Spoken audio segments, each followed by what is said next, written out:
Y CO means carbon monoxide is more harmful than carbon dioxide यानी CO2। ठीक है, तो देखिए इसको कुछ पॉइंट्स में देखते हैं। जो पहला पॉइंट है 11th और 12th क्लास के लिए है, 11th से छोटी क्लास वाले इसको स्किप कर सकते हैं। तो देखिए CO के बीच में क्या होता है, इसको स्टेबल होने के लिए 4 इलेक्ट्रॉन्स चाहिए और ऑक्सीजन को 2 इलेक्ट्रॉन्स चाहिए। ठीक है, तो ये आपस में क्या करते हैं, यहाँ पे केवल 2 बॉन्ड मैक्सिमम बन सकते हैं, डबल बॉन्ड बन सकता है। तो आपस में एक एक इलेक्ट्रॉन इन्होंने क्या कर लिया, शेयर कर लिया, क्योंकि ऑक्सीजन को तो केवल 2 ही चाहिए, तो एक ऑक्सीजन उससे ज़्यादा लेगा नहीं। पर ऑक्सीजन जो 2 इलेक्ट्रॉन्स का पेयर होता है, क्योंकि कार्बन को 4 चाहिए अपनी ऑक्टेट पूरी करने के लिए, तो 2 तो ये बॉन्ड की शेयरिंग में बना लेता है, 2 ऑक्सीजन इसको एज अ लोन पेयर दे देता है। तो जब लोन पेयर देते हैं तो वहां पर बनता है कोऑर्डिनेट बॉन्ड। तो CO में coordinate bond plus covalent bond दोनों बनते हैं, जबकि CO2 में 2 ऑक्सीजन है तो 2 की शेयरिंग करेंगे और कार्बन 2 यहाँ शेयरिंग करेगा, 2 यहाँ शेयरिंग करेगा, तो कार्बन की पूरी ऑक्टेट कंप्लीट हो जाएगी। ऐसी ऑक्सीजन की हो जाएगी, जैसे 1 2 3 4 5 6 7 8। तो ये जो सर्कल्स बनाए हुए देखिए उसमें सबकी ऑक्टेट पूरी हो रही हैं।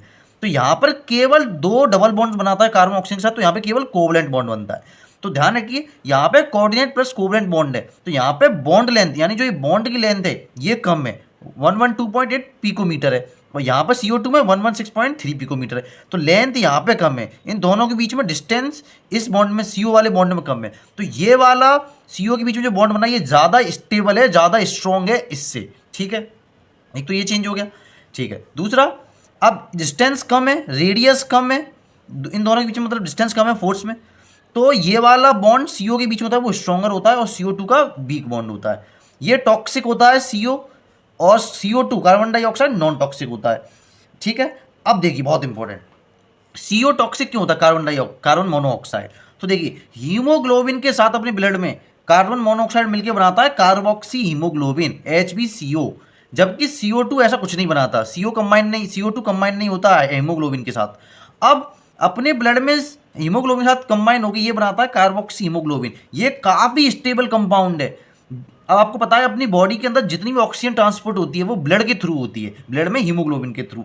ठीक है, तो जो हीमोग्लोबिन कार्बोक्सी हीमोग्लोबिन है, ये जो हीमोग्लोबिन और ऑक्सीजन का बॉन्ड होता है Hb और O, इस बॉन्ड से कार्बोक्सी हीमोग्लोबिन का बॉन्ड 200 टाइम्स ज़्यादा स्ट्रॉन्ग और स्टेबल होता है। तो ये अपनी बॉडी में क्या करता है, ऑक्सीजन की डिलीवरी को कम कर देता है, ऑक्सीजन की शॉर्टेज कर देता है बॉडी में। तो एक लिमिट के बाद ऑक्सीजन बॉडी में ऑलमोस्ट खत्म हो जाती है और बहुत ज़्यादा अमाउंट में CO हो जाता है, और ये फिर जो भी ब्रीथिंग प्रॉब्लम्स क्रिएट करता है और ये टॉक्सिक नेचर का होता है। तो इसलिए CO ज़्यादा हार्मफुल है CO2 से।